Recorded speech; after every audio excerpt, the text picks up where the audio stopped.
ये देखते हैं क्लास 8 पॉलिटी का चैप्टर 8 खाद्य सुरक्षा। खाद्य सुरक्षा क्या है? ये खाने पीने से संबंधित है, कैसे अनाजों को एक व्यक्ति से दूसरे व्यक्ति तक पहुंचाया जाता है, इन सब से रिलेटेड है। इस तरह के खाद्य सुरक्षा क्या है? इस तरह के परिवार जिसके सदस्यों को बहुत लंबे समय तक पर्याप्त व पौष्टिक भोजन नहीं मिल पाता है, वह जो अपने कुपोषण की वजह से उत्पन्न कमजोरी अपने आने वाले संतानों को भी दे देते हैं। क्या बोला?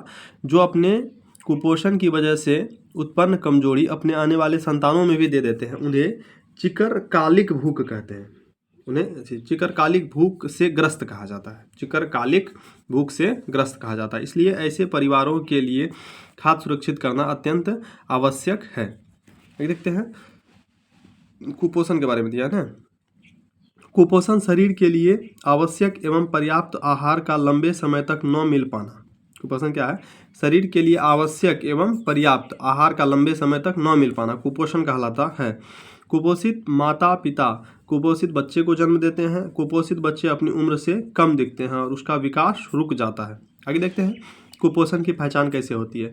शरीर की वृद्धि रुक जाना, खून की कमी होना, मांसपेशियों की ढीली होना या सिकुड़ जाना, शरीर का वजन कम होना, पैर हाथ पतले और पेट का बड़ा होना या शरीर का सूजन। अच्छा, कमजोरी महसूस करना, महिलाओं में खून की कमी होना व लंबे समय से कम भोजन मिलने की वजह से उसका वजन लगातार कम रहता है। ये जो आंकड़ा दिया है NFSH रिपोर्ट दिया है, राष्ट्रीय लेवल का है, सटीक रिपोर्ट देता है ये। तो देखिए हम लोग कुपोषण की क्या सब समस्याएं थी। आगे देखते हैं भारतीय खाद्य निगम FCI, इसके बारे में देखते हैं।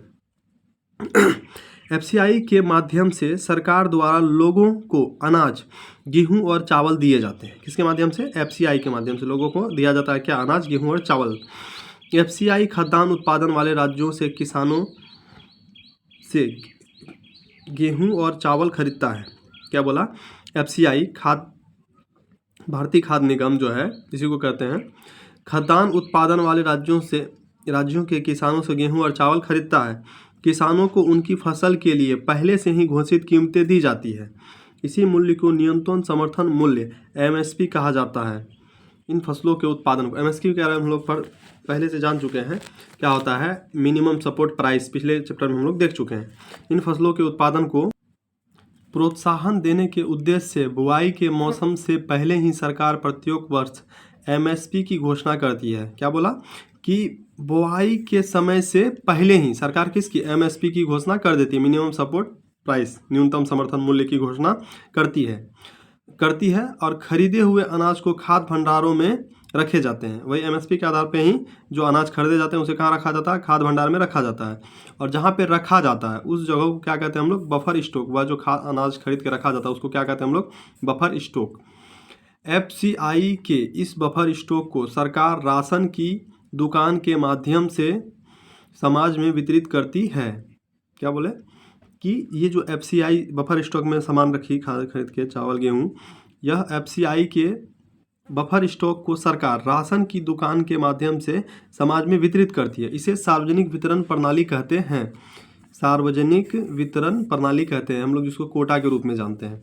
थोड़ा सा एक दो लाइन और देख लीजिए। वर्तमान बिहार में राशन डीलर की संख्या कितनी है? तो मैं आपको पीछे बता चुका हूँ, 8000 प्लस पंचायत है बिहार में। लगभग एक पंचायत में 10 से ऊपर भी, कोई में 5 भी, कोई में 4 में रहता है। इसका सटीक आंकड़ा नहीं मिलता है बिहार में राशन। अच्छा, BPL क्या है, APL क्या है? बिलो पॉवर्टी लाइन कहते हैं। ये गरीबी रेखा से कुछ ऊपर होता है। बिलो पॉवर्टी लाइन गरीबी रेखा से नीचे और ये गरीबी रेखा से थोड़ा सा ऊपर।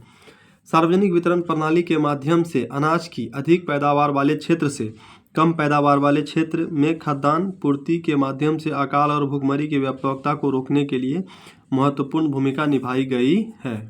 चलिए दोस्तों, आगे देखेंगे अब अध्याय 9 का। Thank you.